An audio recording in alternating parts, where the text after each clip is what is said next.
I'm Jason Miller. I'm 34 years old. And on the day I got married, my own father handed me a beautiful leather portfolio as a wedding gift. It wasn't a check or a thoughtful keepsake. It was a set of legal documents meticulously designed to give him complete control over my life and a secret fortune I never told him about. Before I tell you how that gift led to the complete implosion of my family in the middle of a packed steakhouse, do me a favor and let me know where you're watching from today in the comments below. It's always amazing to see how far these stories travel. My wedding day should have been the happiest day of my life. In the moments when it was just me and Emma, my incredible wife, she was a vision in white. Her smile so genuine it was the only thing that felt real in a room full of smoke and mirrors. But everything surrounding us, every interaction, felt like a carefully staged play where I had been given the wrong script. The air in the reception hall was thick with a tension that coiled in my gut. My father, Richard Miller, a man who could value a skyscraper but not his own son's happiness, had insisted on turning our wedding into a networking event. Half the guests were his business associates, men with expensive suits and loud laughs who shook my hand while looking over my shoulder for someone more important. The seating chart, a masterpiece of social engineering by my mother, Diane, placed me and Emma at a table that felt like it was in a different zip code from my parents. The real center of gravity, the sun around which the Miller universe revolved, was their table. And at its heart sat my younger brother, Tyler. Tyler was the golden child, the heir apparent. He dutifully followed my father into the cutthroat world of real estate, married Vanessa, a woman whose family name carried as much weight as their bank account, and now they were expecting the first Miller grandchild. Tyler was the future of the Miller legacy, a phrase my father repeated like a mantra. I, the high school English teacher who found more value in Shakespeare than in stock options, was the family's resident charity case. The gut punch came, as it always did, disguised as a celebration. During the toasts, after my best man Marcus gave a speech that was warm, funny, and genuinely about me and Emma, my father rose. He tapped his glass, and an expectant silence fell over the room. To Jason and Emma, he began, his voice practiced and smooth. A wonderful day. It's truly something to see Jason finally settling down. A ripple of polite laughter went through his cronies. Some people, they take a bit longer to find their path in life. The scenic route, you could say. But he got there. Eventually. My jaw tightened. I could feel the heat creeping up my neck. He then spent the next 5 minutes not on me, not on my wife, not on our future, but on Tyler. He lauded Tyler's latest real estate venture, gushed about Vanessa's pregnancy, calling them the engine of the family's future. It was a public coronation of my brother, disguised as a toast at my wedding. I risked a glance at Emma. She wasn't smiling. She was watching my father with a cool, analytical expression, and when she met my eyes, she gave my hand a firm squeeze under the table. It was a silent message. I see it. I'm with you. You're not crazy. The slights kept coming. The photographer my dad hired seemed to be under specific instructions to document every angle of Tyler and his wife, while I had to practically beg for a photo with my own parents. When I finally cornered the photographer, he stammered, "My apologies. Mr. Miller's instructions were to focus on capturing the core family group for the portfolio. The portfolio, as if our family was a stock to be managed." The night ended with one final, bizarre gesture. As guests were departing, my father pulled me aside, that magnanimous smile plastered on his face. He pressed a heavy, beautifully crafted leather portfolio into my hands. Felt unnaturally cold. "A wedding gift, son," he announced, loud enough for others to hear. "For you and Emma, to get you started on the right foot." For a moment, I was genuinely speechless. It was the most direct, personal attention he'd paid me all night. "Dad, you really didn't have to." "Nonsense," he said, clapping me on the shoulder with a force that was more proprietary than affectionate. "It's just some helpful financial planning paperwork. For a young couple starting out. I worry. Just look it over with Emma when you get back from the honeymoon. It's all about protecting the family's future."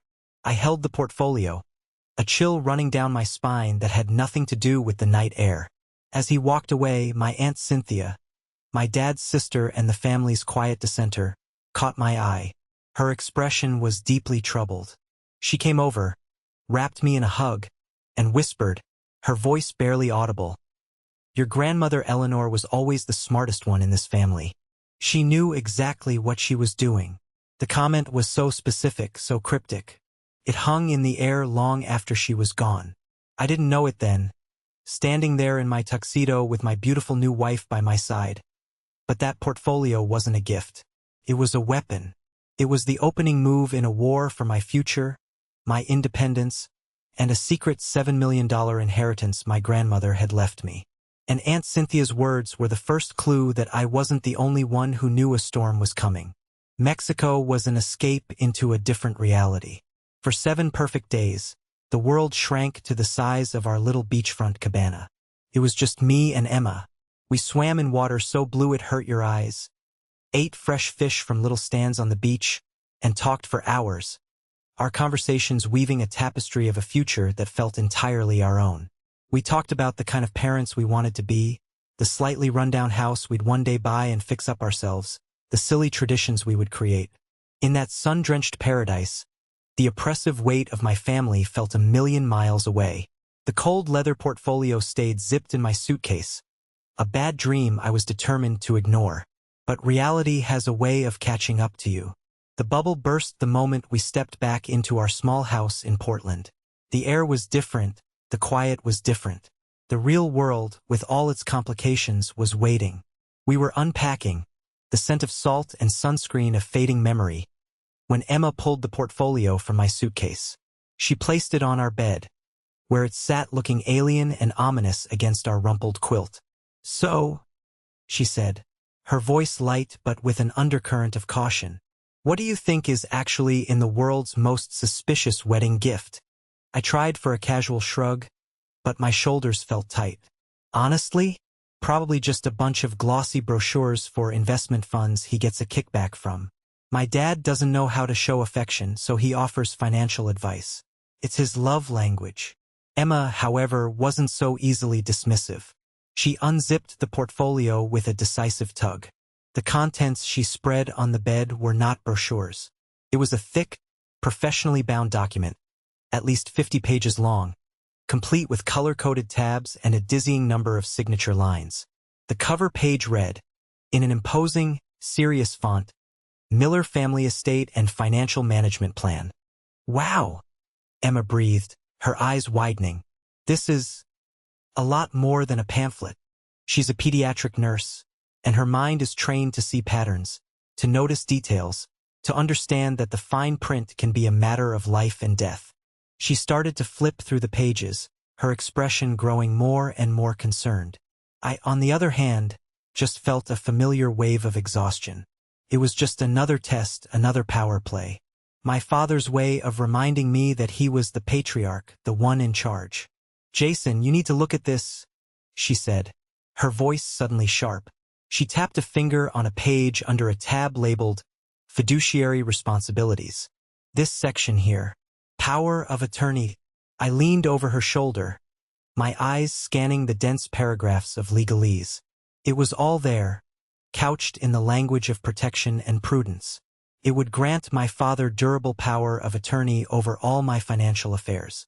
The power to access my accounts, manage my assets, buy and sell property in my name. "See," I said, trying to force a nonchalant tone. "It's just him being him, overbearing, controlling. He probably made Tyler sign the exact same document years ago. In his world, this is what a responsible father does." Emma looked up from the papers, and her gaze was so intense it stopped my rambling. "Is it, Jason? Is it really? Because this language is anything but standard." She pointed to a specific sentence. "It says here he would have power of attorney in all matters financial, present and future, declared or undeclared." She paused, her eyes locking onto mine. "What does that mean, undeclared assets? That's not a normal term. It's like they're looking for something they don't even know exists." That one phrase, undeclared assets, hit me like a physical blow. A cold dread, sharp and sickening, flooded my veins. It was too specific. It was a hunter's term, but I still resisted. A lifetime of being conditioned to accept this behavior, to minimize it, to make excuses for it, fought against the rising panic. It's probably just boilerplate lawyer speak, Em. We can just ignore it. He'll get bored and move on to the next thing. Will he? She asked, and her voice was so gentle, so full of a genuine concern that it broke through my defenses. Honey, I know you've lived with this your whole life, but I haven't, and my gut is screaming that this isn't right. This doesn't feel like a concerned father. This feels like a trap, and I need you to be honest with me. What is it he could possibly be looking for? Her question hung in the air, a moment of absolute truth in our brand new marriage. I could either continue to hide, to protect her from the poison of my family, or I could trust her, truly trust her, and face this together. The choice was obvious. My allegiance wasn't to my father's secrets. It was to the woman sitting in front of me. Okay, I said, my voice hoarse. You're right. There's something I need to tell you. Something I should have told you a long time ago. I walked to the back of our closet, my heart pounding a nervous rhythm against my ribs. I pulled down an old, scratched metal lockbox. It had belonged to my grandmother, Eleanor. It was heavy with more than just its contents. It was heavy with the weight of my biggest secret. I set it on the bed next to my father's glossy corporate portfolio. The contrast was a story in itself. One was about control, the other about protection. I took the small key from my wallet and opened the box. The scent of old paper and dried lavender filled the air. Inside, nestled amongst old photographs and a few pieces of her jewelry, was a thick, sealed envelope. I handed it to Emma. My grandmother gave this to me in her final weeks, I said, my voice thick with emotion. She made me promise I wouldn't open it unless I was either in deep trouble or until I had found the person I trusted with my entire life. I looked her in the eye. I trust you with my entire life, Emma. Her hands trembled as she took the envelope. She carefully broke the wax seal. Inside were 2 documents. The first was a detailed statement of assets. The second was a letter several pages long, in my grandmother's elegant, looping handwriting. Emma's eyes went to the statement of assets first. I watched her face as her brain processed the numbers. Her jaw went slack. Her eyes darted from the paper to my face and back again. $7 million? She whispered, the words barely audible. Jason, what is this? I don't understand. She left it all to me, I explained, the secret finally being spoken aloud. Stocks, bonds, a vacation property on the San Juan Islands, her rare book collection which is apparently worth a fortune. She was a brilliant investor after my grandfather died. She never told anyone in the family the full extent of it. Not even my father. But why? Why didn't you say anything? Her question held no judgment, only pure, staggering shock. Because of that, I said, gesturing to the letter in her other hand. Read it, please. You'll understand. Emma unfolded the letter. As she began to read aloud, it felt as though my grandmother's spirit entered the room, her voice a shield against the coming storm. My dearest Jason, she read. If you are reading this, then my time has come and gone. I pray you are reading this in a time of joy, beside someone you love, and not in a time of trouble. But I know our family, and so I have prepared for the worst. I have left you everything I have. Please do not feel guilty. This decision is not a reflection of a lack of love for others, but a reflection of my deep concern. I love your father, but I am not blind to his flaws. I have watched you your entire life, my dear boy. I have seen how your father dismisses your gentle heart and your passion for teaching because it doesn't fit into his grand design. He measures a man's worth by his net worth, and he cannot comprehend a wealth that cannot be counted. Emma paused, her eyes welling up.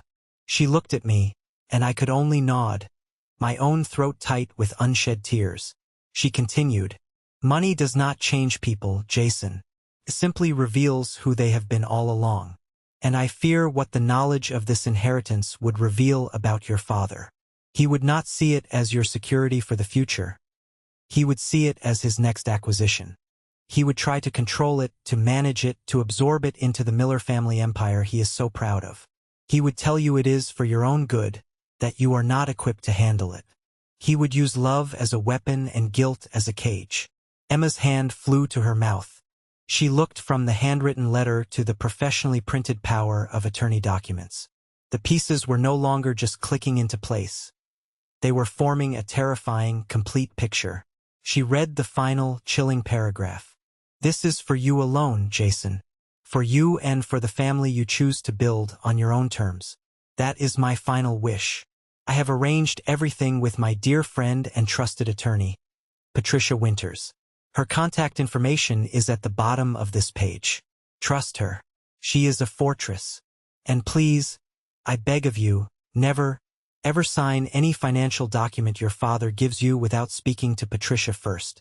His love for you is real, but his hunger for control is a sickness, and it is stronger. We sat in a profound silence, the two sets of documents laid out on our bed like opposing armies. On one side, a grandmother's desperate, loving warning. On the other, a father's gift, a legal Trojan horse designed to breach every defense she had built. The phrase undeclared assets was no longer a mystery. My father wasn't just being a bully. He was a hunter, and he had been stalking this prize for years. Emma carefully folded the letter and placed it back in its envelope. She looked at me, and the shock in her eyes had been replaced by a fierce, protective fire that I had never seen before. It was the look of a wife, a partner, a warrior.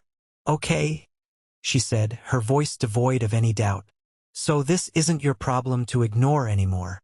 She picked up her phone, her movements sharp and purposeful. This is our problem to solve. She held the phone out to me. What's Patricia Winters' number? In that single, unified moment, I felt a shift in the universe. The weight on my shoulders hadn't vanished. But for the first time in my life, I wasn't carrying it alone. My father had intended for that portfolio to be a tool of division and control. Instead, he had unwittingly forged the most powerful alliance of my life. We were a team, and we were about to go on the offensive. The phone call to Patricia Winters was like switching on a light in a dark, confusing room. Her voice, when she answered, was warm and crackled with the energy of someone who had seen it all. Patricia Winters speaking. Hello, Patricia. My name is Jason Miller. My grandmother, Eleanor, suggested I call you. There was a moment of delighted recognition. Jason, my goodness. I've been wondering when I might hear from you. Your grandmother talked about you endlessly. The brilliant teacher. How are you, my dear? I'm well, thank you. I actually just got married. Oh, wonderful news. Eleanor would have been thrilled to pieces, she said. Then her tone shifted, becoming more perceptive. But I have a feeling this isn't just a call to share good news. Is it? No, ma'am, it's not. Emma squeezed my hand, a silent signal of support. I took a deep breath and laid it all out. The wedding, the subtle and not so subtle slights, and the centerpiece of it all, the leather portfolio. As I spoke, Emma scanned the documents and emailed them directly to Patricia. I could hear the faint whir of a printer on her end of the line. A long silence followed. I could picture her in her home office, surrounded by law books, reading the words my father had chosen so carefully. It was the longest minute of my life. Finally, she let out a sigh, a sound heavy with a weary anger. Jason, she said, and all the grandmotherly warmth was gone, replaced by the steely tone of a veteran lawyer. Your grandmother was a prophet. This is precisely the kind of underhanded, manipulative garbage she was afraid of. This document, it's a predator in sheep's clothing. So you think he knows about the inheritance? I asked, my voice barely a whisper. He doesn't know, Patricia corrected me, her voice sharp, but he is absolutely certain it exists. He's hunting. Jason, after Eleanor passed, your father contacted my office no less than 4 times. He was trying to get information about her estate, implying that as her only son, he was entitled to an overview. When the formal will was executed and showed that the bulk of her declared assets were going to the Seattle Public Library and a few other charities, he was incandescent with rage. He called me personally and accused me of helping her hide assets from the family. He has been obsessed with finding what he calls the real money ever since. The confirmation sent a chill down my spine. This wasn't a recent scheme. It was a long-term obsession. This power of attorney, Patricia continued, her anger palpable through the phone, is his skeleton key. He's trying to get access to your entire financial life so he can find the door to the vault he's sure is hidden there. That phrase, declared or undeclared assets, that's his tell. It's a legal crowbar. So what do we do? Emma asked, speaking up for the first time, her voice clear and strong. For now, you do nothing, Patricia commanded. You do not sign. You do not refuse. You do not discuss it. You let him think you are a dutiful son considering his father's wise counsel. We need time to get ahead of him. We are going to make you legally invisible. We are going to build you a fortress. The plan was to play for time. But we had severely underestimated my father's pathological impatience. The very next day, the Cold War began. It wasn't a direct attack.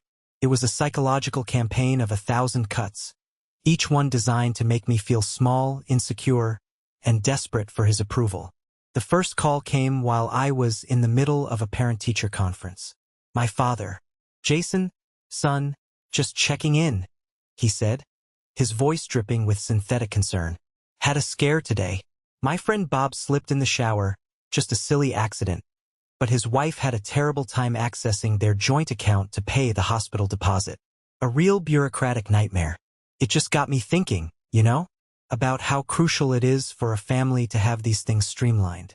One signature can prevent a world of headaches. He never mentioned the portfolio. He didn't have to. The veiled threat hung in the air. You are one unlucky moment away from needing me.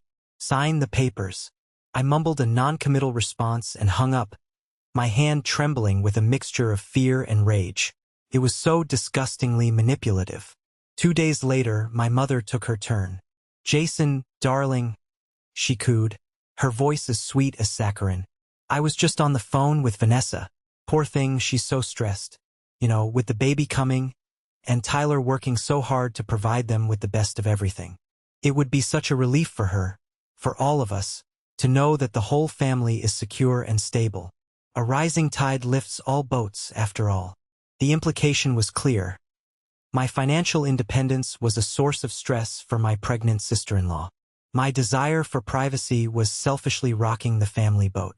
While they worked the phones, Tyler and Vanessa launched the social media offensive. It was a relentless barrage of curated perfection. Vanessa's Instagram became a monument to their wealth. A photo of a new luxury SUV with the caption, "Getting the new family car. So blessed to have a husband who makes security his #1 priority. #family first." A picture of them at a Michelin-starred restaurant. Date night with my amazing provider. Each post was a carefully crafted missile aimed at my life, my career, my choices. It was a public shaming campaign disguised as a highlight reel. And it started to affect Emma. One evening, she was scrolling through her phone, her face tight. She just posted a picture of their nursery, Emma said, her voice flat. It looks like a showroom from a high-end magazine. She tagged the designer. She looked at me, a flicker of hurt in her eyes. It's stupid, I know, but it feels like they're trying to make us feel inadequate, like we're not good enough.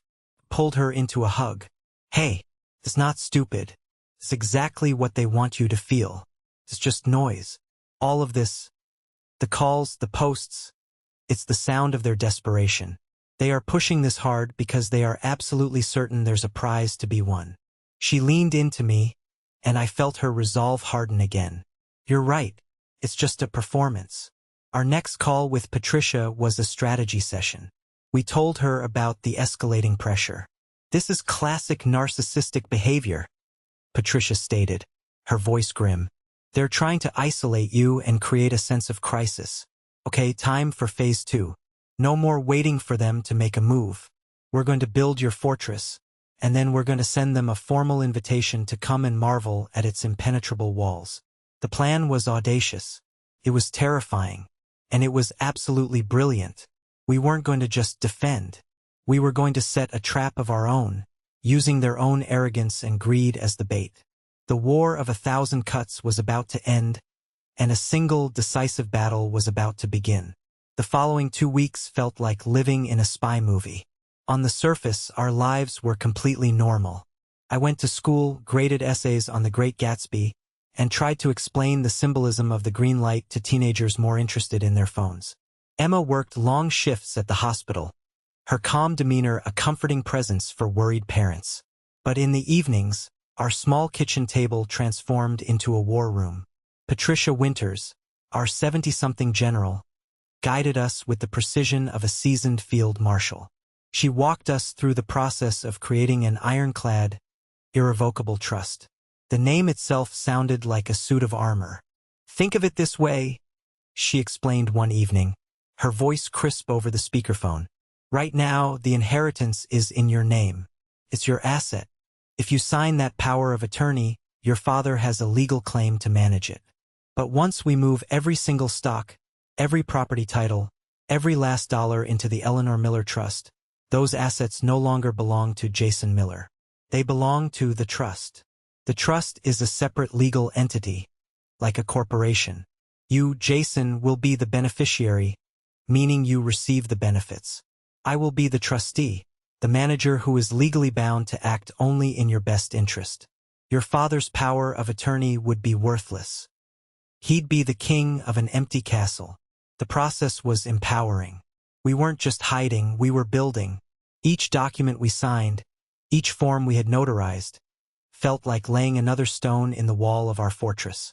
I saw a new side of Emma. She was meticulous, asking sharp, insightful questions, catching details even I had missed. We were a team, poring over legal documents, our highlighters squeaking in the quiet of the night. It was the most romantic thing we had ever done. All the while, the psychological warfare from my family continued unabated. My father's calls became more frequent, his cautionary tales more transparently manipulative. My mother, having failed with the guilt trip, now switched to organizational mode. "Jason, darling, I'm planning a proper family dinner to officially welcome Emma into the family," she announced over the phone one afternoon. "Somewhere lovely. It's high time we all sat down together." Emma and I both knew what this was. This wasn't a welcome dinner. It was a stage. It was the setting for the final act of their play, where the dutiful son would finally see the light and sign the papers in a tearful, happy family reunion. They were setting a trap. They just didn't realize we had one of our own. "He wants a family dinner?" I said to Emma and Patricia on our nightly conference call. A slow, cold smile spread across my face. "Fine, let's give him one. But we'll do it on our terms." Patricia's voice was filled with grim satisfaction. "Excellent. The overconfident predator always walks right into the snare. He thinks he's the director, but he has no idea we've swapped out the script."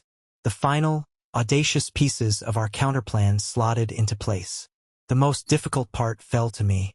I had to call my father and sound like I was finally surrendering.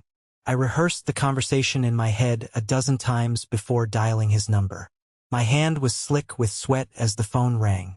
"Dad," I said when he answered.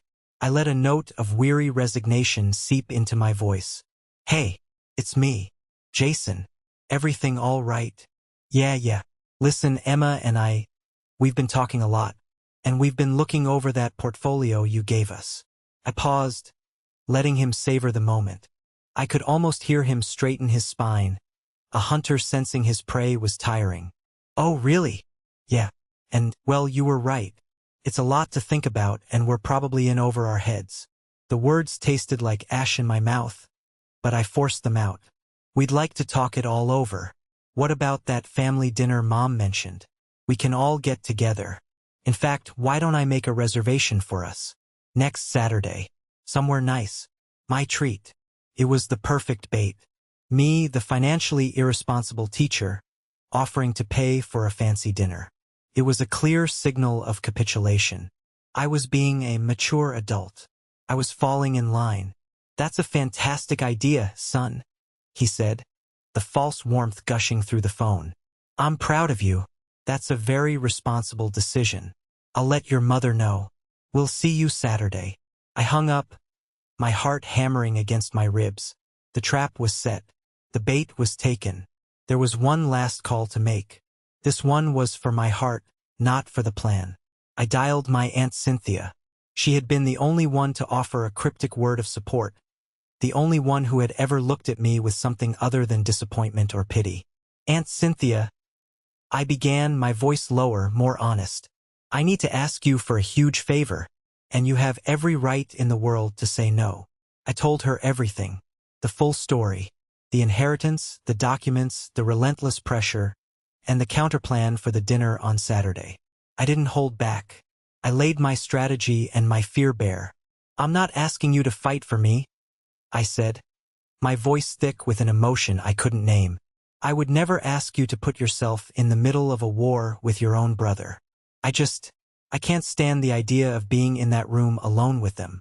I need one person there who knows the truth. One person who can just be a witness. Will you please come to dinner on Saturday? A long, heavy silence stretched across the line. I could hear her breathing, a soft, shaky rhythm. I held my breath. Eleanor was my big sister, she said finally, her voice imbued with a sudden, fierce strength. I watched her stand up to Richard her whole life. She would be so angry with me if I didn't stand with her son. You tell me the time and the place, Jason. I'll be there. When I hung up the phone, a single tear of gratitude rolled down my cheek. I looked at Emma, who had been watching me, her eyes full of love. Our fortress was built. Our sword was sharpened. And now we had an ally watching the gate from the inside. The countdown to Saturday had begun. Saturday night descended on Portland with the heavy, charged atmosphere of a looming thunderstorm. I had chosen an old-world steakhouse called the Governor's Table. It was the kind of place my father adored. All dark wood paneling, deep leather booths, and hushed, reverent service. It was a cathedral of capitalism, a place where power was the main course. I wanted him on his home turf. I wanted him to feel utterly, unshakably confident before I pulled the rug out from under him. When Emma and I arrived, they were already settled into a large, circular booth, the table a stage for the drama to come. My father, Richard, sat at the head, a benevolent king surveying his domain. My mother, Diane, was beside him, her smile a perfect, unreadable mask. Across from them, Tyler and Vanessa were engrossed in their phones, looking up only long enough to give us a look of smug appraisal. At the far end of the booth sat Aunt Cynthia. She looked nervous, but when our eyes met, she gave me a small, determined nod. It was like a shot of courage straight to the heart. Jason, Emma, there you are, my father boomed, his voice echoing slightly in the quiet restaurant. He was already performing. We took the liberty of ordering a bottle of your mother's favorite Napa Cabernet. Celebrate the occasion. The small talk that followed was a masterclass in psychological warfare. It was an excruciating ballet of passive aggression. Oh, this place is lovely, Jason, Vanessa commented, glancing around with a critical eye. It reminds me of a little place Tyler took me to in New York, though of course, the wine list there was a bit more extensive. Tyler chimed in, launching into a long, boring story about a new condo development he was working on, making sure to drop phrases like 9-figure financing and a commission that would make your eyes water. It was all for my benefit, a reminder of the vast gulf between his world and mine. My mother turned to Emma. So, Emma dear, she said, her voice syrupy sweet, now that you're a miller, have you thought about your career path? Nursing is so noble, but it must be exhausting. Vanessa is transitioning into a consulting role for her family's foundation. It's all about brand management, much more flexible for when the baby comes. Through it all, I smiled. I nodded. I asked polite, vapid questions about their lives. Emma, my rock, played her part with an Oscar-worthy performance of demure interest, her hand a constant, reassuring pressure on my knee beneath the table. We were two actors in a play waiting for our cue. The cue came after the main courses. Enormous, bloody steaks for them, a modest piece of fish for me, were cleared away. My father leaned forward, placing his hands flat on the pristine white tablecloth. The show was over. It was time for the closing arguments. "Well, son," he began, his voice dropping into the serious, confidential tone he used when he was about to lay down the law. "This has been a wonderful evening, but I think it's time we turned to the real purpose of this gathering."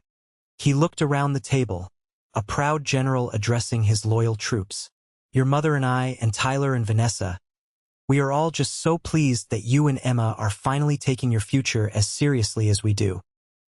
He reached down beside him and produced the handsome leather portfolio, placing it in the center of the table with a soft, definitive thud. It sat there like an unexploded bomb. "So," he continued, his eyes boring into me, "I trust you've had time to review the documents. I'm sure you see them for what they are.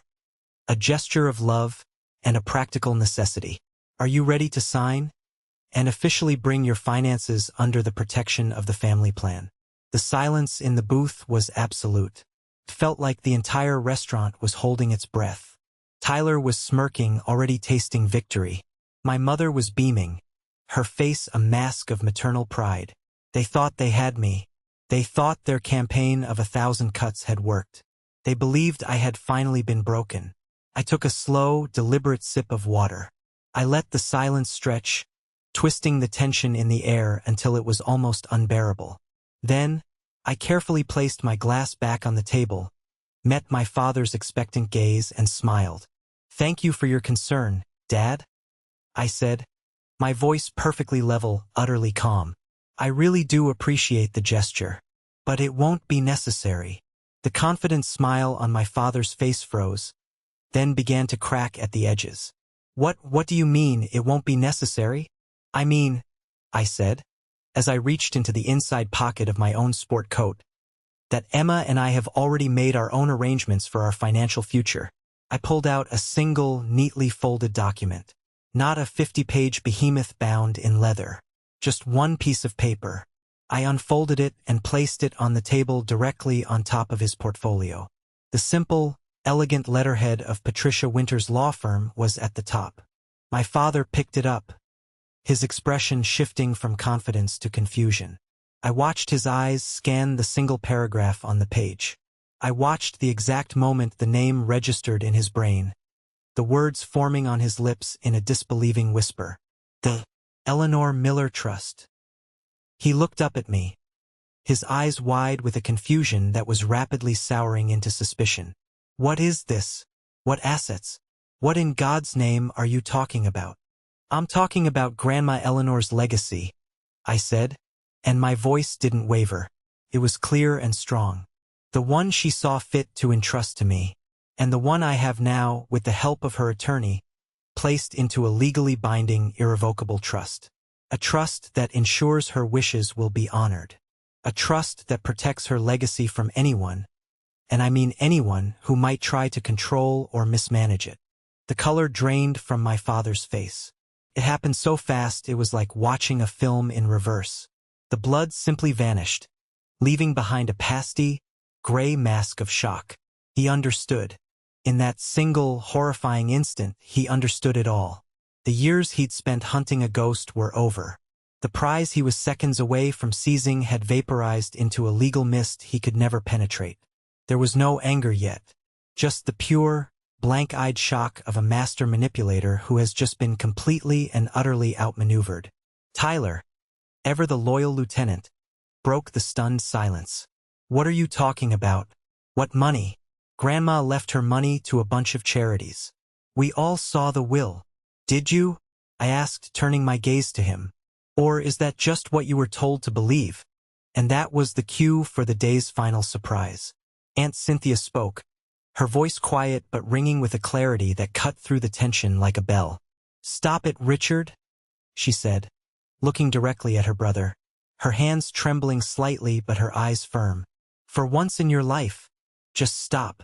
My father's head whipped around to face her, his shock finally giving way to a snarl. "You stay out of this, Cynthia. This is family business." "No," she said, and her voice grew stronger. "I won't. I am family, and I've stayed out of it for far too long. out of some misguided sense of keeping the peace. But the peace in this family is a lie. I've watched you dismiss and belittle this boy his entire life. I watched you do the exact same thing to our sister Eleanor after Dad died, trying to get your hands on her finances, telling her she wasn't capable. You haven't changed in 40 years. She took a shaky breath. Eleanor told me what she was doing. She told me she was setting up a protected fund for Jason because she knew you would pull something exactly like this. She saw this day coming, Richard. She saw you. The accusation, so specific and public, coming from his own sister, was the spark that ignited the powder keg. My father's shock detonated into pure, unrestrained rage. The mask of the benevolent patriarch didn't just slip. It was obliterated. He slammed his fist on the table with a deafening crack. Silverware jumped. Wine sloshed in the glasses. Heads at every nearby table turned to stare. That money should have gone to the family, he roared, his face turning a dark, blotchy purple. His voice was a raw, ugly sound that didn't belong in this quiet, expensive room. It should have gone to people who know what to do with it. I built this family. I built this legacy from nothing while he was off wasting his life on dusty books and ungrateful children. Tyler has opportunities. Real estate investments that could triple that money. It rightfully belongs to us. The confession, spit out in a torrent of entitled fury, hung in the air, naked and grotesque. He'd said it. He'd finally admitted the truth. It was never about protecting me. It was about plundering me. I looked at him, this raging, pathetic man, and for the first time in my 34 years, I felt absolutely no fear. Only a deep, profound pity. Slowly, deliberately, I folded my cloth napkin and placed it on the table. I stood up, and Emma, my steadfast partner, stood with me. The discussion, I said, my voice cold and clear, cutting through his sputtering rage, is over. We turned our backs on them and walked away. We walked past the stunned faces of the other diners, past the horrified waiters. As we reached the restaurant's entrance, I could hear my father bellowing my name, his voice cracking with impotence. I didn't look back. The storm had finally broken, and we had walked through the heart of it, completely unscathed. The drive home from the steakhouse was surreal. The city lights of Portland streaked past the windows in a watercolor blur, but the world inside our car was utterly silent. It wasn't a tense or angry silence. It was the profound, ringing quiet that comes after a massive explosion. The adrenaline was slowly ebbing from my system, leaving behind a strange, hollowed-out sense of calm. The war was over. We had won. When we stepped through the front door of our little house, the quiet felt different than before. It was no longer the quiet of anxiety, of waiting for the next phone call. It was the quiet of sanctuary. It was the quiet of a space that was truly, finally, our own. Emma went into the kitchen and came back with 2 glasses of ice water. She handed one to me, our fingers brushing. Her touch was electric, grounding me to the present moment. "Are you okay?" she asked, her voice soft in the stillness of the room. I took a long swallow of the cold water, the simple sensation a welcome anchor. I looked at her, at my wife, my partner, my co-conspirator, my hero. "I think I am," I said, and the words surprised me with their honesty. "I feel light, like a 50-pound weight I didn't even know I was carrying has just been lifted off my back." A beautiful, genuine smile spread across her face, lighting up her tired eyes. "You were incredible tonight, Jason. I've never been more proud of you. You were so strong." "We were strong," I corrected her, reaching out to take her hand. Its warmth seeped into my cold fingers. "I mean it, Em. I couldn't have done any of this without you.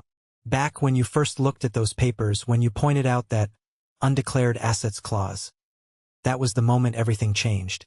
You gave me the courage to see what was really happening, instead of just making the same old excuses. You were the one who made me believe we could fight back." She leaned her head against my shoulder, a comfortable, familiar weight. "This was never just about an inheritance, was it?" "No," I said, the full truth of it settling in my bones. "The money was just the magnifying glass. It just made the sickness in my family impossible to ignore. This was about whether I was going to spend the rest of my life as a supporting character in their story, or whether we were going to write our own.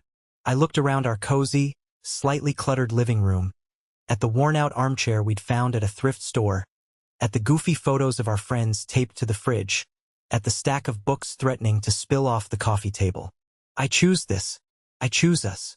She lifted her head and kissed me.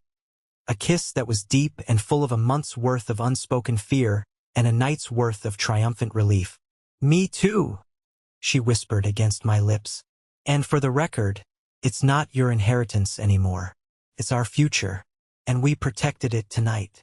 Our moment of exhausted, happy peace was inevitably shattered by the shrill buzz of my cell phone.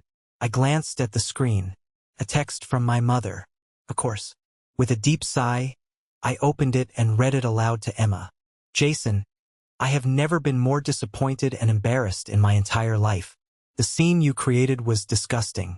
Your father was only trying to help you, and you repaid his love with public humiliation. You have broken your father's heart and shamed this entire family. I let out a short, bitter laugh.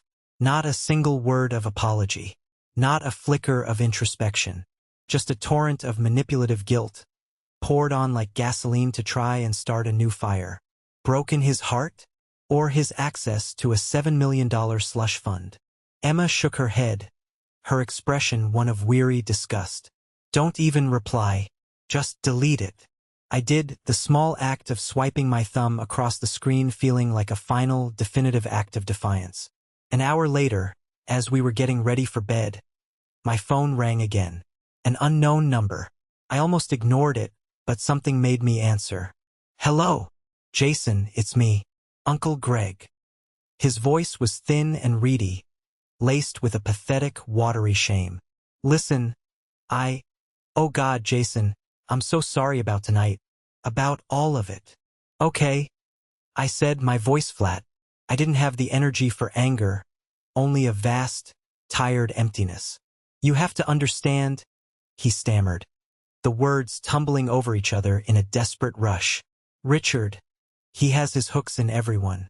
My job at his company, my mortgage. He co-signed the loan for our house. I'm not strong like you, Jason. I'm a coward. I know, Uncle Greg, I said quietly. He's been obsessed with finding Eleanor's money for years, he confessed, his voice dropping.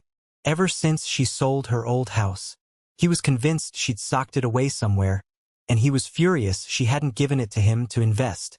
He thought you'd be an easy mark. A soft touch. He took a shaky breath. I'm so sorry I went along with it. I appreciate the call, Uncle Greg, I said, and I meant it. It didn't excuse his complicity, but the apology was a small crack of light in the suffocating darkness of my family's deceit. It was more than I would ever get from my own parents. I hung up the phone. The next day, a cool, bright Sunday, Aunt Cynthia came over. She didn't come empty-handed. She brought a large, dusty cardboard box. Inside were old family photo albums, the ones my grandmother had kept. For hours, the three of us sat at the kitchen table, the scent of fresh coffee in the air, as Cynthia walked us through the pictures. She painted a portrait of my grandmother I had only known in glimpses. Eleanor, the quiet but fiercely independent woman who had secretly taught herself about the stock market in the 1970s. Eleanor, who had stood up to my father's attempts to manage her finances after my grandfather died. She saw that same independent fire in you, Jason, Cynthia said, her finger tracing a picture of a younger, smiling me. Not the loud, arrogant fire your father has, the kind that burns things down. Yours is a quiet fire, a teacher's fire, the kind that slowly, patiently builds things up. Looking at those faded photographs, listening to those stories, I felt a connection to my grandmother that went far beyond money. The trust I'd created wasn't just a legal shield. It was the final chapter in her own long story of quiet rebellion. It was the fulfillment of her legacy. That evening, after Cynthia had left, Emma and I sat down and drafted an email. It was a declaration of independence. We laid out our new boundaries. No more surprise visits. No more discussions about money ever. Any future communication would have to be respectful and honest. We would not be attending any family holidays or gatherings for the foreseeable future until we felt a genuine change had occurred. We were building a wall. Not an angry wall built of spite, but a healthy wall built of self-respect. A wall to define where their toxic influence ended and where our new life began. The storm was over. The long, difficult work of rebuilding was just beginning. The 3 months that followed were the most peaceful of my adult life. The silence from my parents was a gift. There were no manipulative phone calls, no guilt-laced text messages, no passive-aggressive social media posts. It was like a constant, low-grade fever I didn't even know I had finally broken. We declined the perfunctory invitations to Sunday dinners and the 4th of July barbecue. We were, for the first time, truly free. Life settled into a beautiful, simple rhythm. I found a renewed passion for my work, for my students. Emma, no longer carrying the stress of my family drama, seemed to glow. We started looking at houses online, dreaming of a small yard and a room for a nursery. We were building a future, brick by brick, on a foundation that was entirely our own. But the past, as they say, is never truly past. It showed up on our doorstep on a rainy Tuesday night in October. I opened the door and was stunned to find my brother, Tyler, standing on our porch, drenched and defeated. The expensive, tailored suit he always wore was wrinkled and damp. His hair, usually perfectly coiffed, was a mess. The arrogant, confident swagger of the golden child was gone, replaced by the haunted, hollow-eyed look of a man who has hit rock bottom. He looked smaller, somehow. "Jason," he said, his voice barely a croak. Can I come in?" I was so shocked I just stepped aside and let him pass. Emma came out of the kitchen, wiping her hands on a dish towel, her expression immediately hardening with caution when she saw who it was. Tyler stood dripping in our entryway, looking around our small living room as if it were a foreign country. He seemed to be cataloging the second-hand furniture, the overflowing bookshelves, the life so different from his own. "What do you want, Tyler?" I asked. My voice wasn't angry, just tired. He finally met my gaze, and I could see the raw panic swirling in his eyes. "I'm in trouble, Jason," he blurted out, the words tumbling out in a desperate, broken rush. "Real trouble. The big condo development, the financing fell through. It's all collapsing. I'm in debt up to my eyes. The creditors, they're calling my house, they're calling Vanessa's parents. It's a nightmare." He sank onto our sofa, a piece of furniture that probably cost less than his shoes, and put his head in his hands. "Vanessa, she's going to leave me," he choked out. "She packed a bag last night. She said this isn't what she signed up for. She said if I can't maintain the lifestyle, she'll take the baby and go back to her family in California. She called me a failure." The story was so perfectly, tragically in character for all of them that I felt a bitter pang of something that wasn't quite satisfaction. It was just a deep, profound sadness. "I'm sorry to hear that, Tyler," I said, and a small part of me meant it. But the larger part was waiting for the inevitable pitch. Came as expected. "I need a loan, Jason," he said, his voice dropping to a desperate whisper. He looked up, his eyes pleading. "A big one, just to get me back on my feet. I know you have it. Dad told me after that night, he said you have millions. You have to help me. We're brothers. We're brothers." The words, which he had never used with any sincerity in his life, were a bitter pill. "Dad sent you here, didn't he?" I asked quietly. "This is his last-ditch effort." Tyler's face crumpled, the last vestiges of his pride disintegrating. He nodded, tears welling in his eyes. "Yes," he admitted, his voice cracking.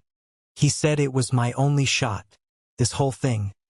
The pressure, the power of attorney. It was all because I was already drowning back then. He knew. I went to him for help last year, and he told me the only way he'd bail me out was if he could get his hands on Grandma's money. He said it was a more elegant solution. The sheer cold-bloodedness of it took my breath away. He was willing to sacrifice my financial security to cover his favored son's mistakes. He even had me spying on Grandma in her last few months," Tyler confessed. the shame making him unable to look at me. Checking her mail when I'd visit, trying to get friendly with her nurses to see if she talked about her finances. He was obsessed. He called it due diligence. I looked at this broken man, my brother, and the anger I expected to feel was replaced by something else. Pity. And a flicker of an idea. A path forward that wasn't about revenge, but about breaking the cycle. An idea inspired by the memory of the woman they had both tried to exploit. Emma came and sat beside me. A silent, solid presence. "We're not giving you money, Tyler," she said, her voice firm but not cruel. That would be like giving a drowning man a glass of water. His head snapped up, a flash of his old, entitled anger returning. "Why not? It's just money to you. You have so much of it." "No," I said, leaning forward, capturing his gaze. "You're wrong. It's not just money. It's a legacy. And throwing it away to patch the holes in your sinking ship would be an insult to the woman who built it." I took a breath. "So no, I won't give you a loan. But I will help you." He looked at me, confused. "I'll pay for the best financial counseling team in the state," I said, my voice steady. "People who will sit down with you, go through every single one of your debts, and help you create a real, sustainable plan to climb out of this hole. Not a bailout, a restructuring. I'll pay for a business coach to teach you how to actually run a company, not just play with Dad's money. And I will pay for a therapist for you, so you can start to untangle the mess that Dad has made of your head for the last 30 years. I paused, letting the offer sink in. Grandma helped me once when I was in college and so broke I was eating ramen every night. She didn't just write me a check. She sat down with me, helped me make a budget, and co-signed a small loan for a reliable car so I could get a part-time job. She taught me how to fix the problem, not just ignore it. That's the help I'm offering you. The kind she would have offered. It's the only offer on the table. He stared at me, utterly dumbfounded. He had come begging for a handout, a quick fix. I was offering him a lifeline, but it was one that required him to learn how to swim. He scoffed, a bitter, broken sound, and stormed out of the house, slamming the door behind him. I thought that was the end of it. But a week later, my phone rang. It was Tyler. "Is that offer? Is it still good?" he asked, his voice small and humbled. "Yes, Tyler," I said. "It is." The final, quiet confrontation happened a month later, at the baby shower for Tyler's son. We attended, not for my parents, but to support Tyler, who had just begun the grueling process of meeting with the counselors. He looked better, tired, but with a spark of something new in his eyes. Hope. My father, of course, cornered me by the gift table. He looked older, grayer, the loss of control having visibly aged him. "Jason," he said, his voice low and laced with resentment. "I hear you're helping your brother. A son should be able to turn to his father, not his younger and everything but years brother." "I am helping him, Dad," I said, my voice calm and clear.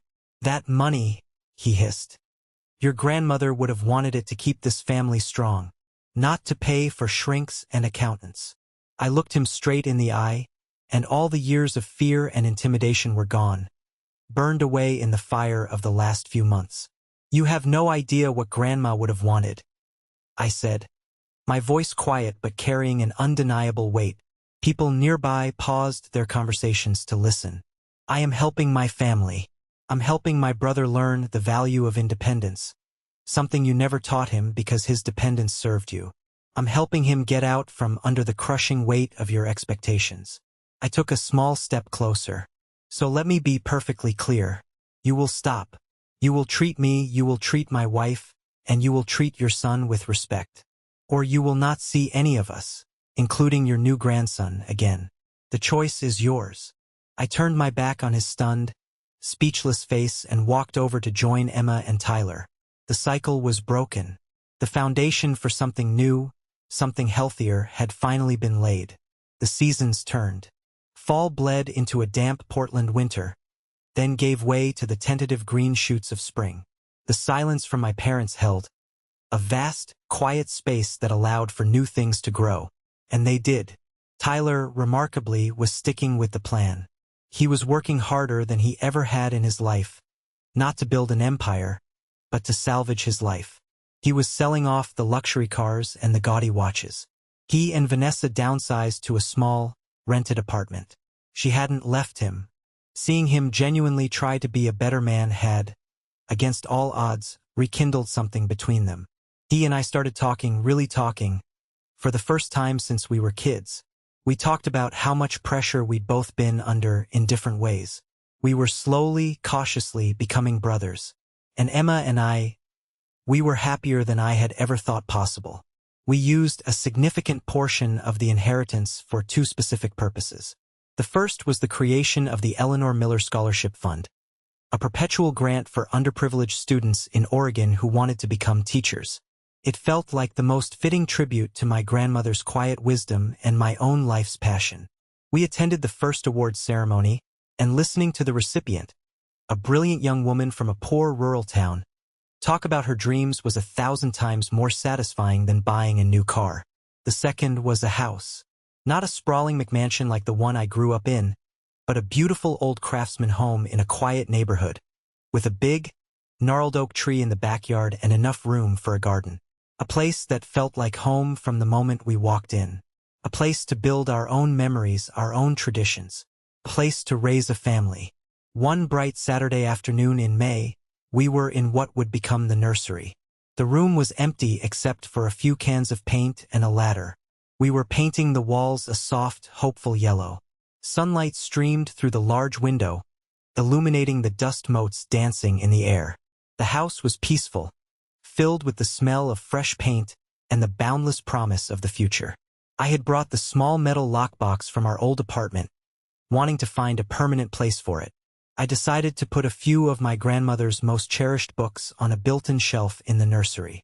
As I picked up her favorite, a worn copy of Mary Oliver's poems, a small, folded piece of paper, yellowed with age, slipped out from between the pages and drifted to the floor like a single leaf.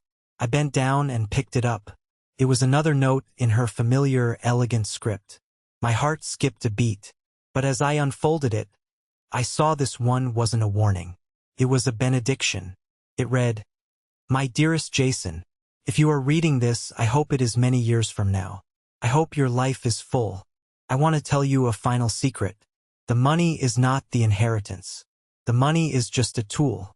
The real inheritance is the freedom to choose. The freedom to build a life on your own terms, to love who you want to love, and to find your own definition of a wealthy life. Go now, and build the family you always deserve to have." The paper trembled in my hand. I looked up, and my eyes landed on Emma, my beautiful, strong, incredible wife. Her face was smudged with yellow paint.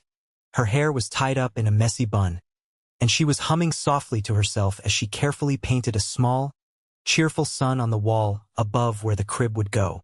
In that instant, the full weight of my grandmother's wisdom hit me. My father had spent his entire life chasing a number on a page, confusing net worth with self-worth. He thought power was wealth. He thought control was love. He was a profoundly poor man. Looking at Emma, in our home, in the quiet sunlight, with the promise of our child on the way, I finally understood. My grandmother hadn't just left me money. She had left me a key to a cage I didn't even know I was in. And now I was free. I had found my definition of a wealthy life. It was right here in this room covered in paint, building a future. It was a wealth that could never be bought, sold, or stolen. It was the kind that was and is absolutely priceless. Thank you for listening to my story. I hope it has touched you in some way. It took a long time for me to understand that family isn't always about blood. It's about who stands with you when the storm hits. Have you ever found yourself in a situation where you had to choose between family loyalty and your own well-being?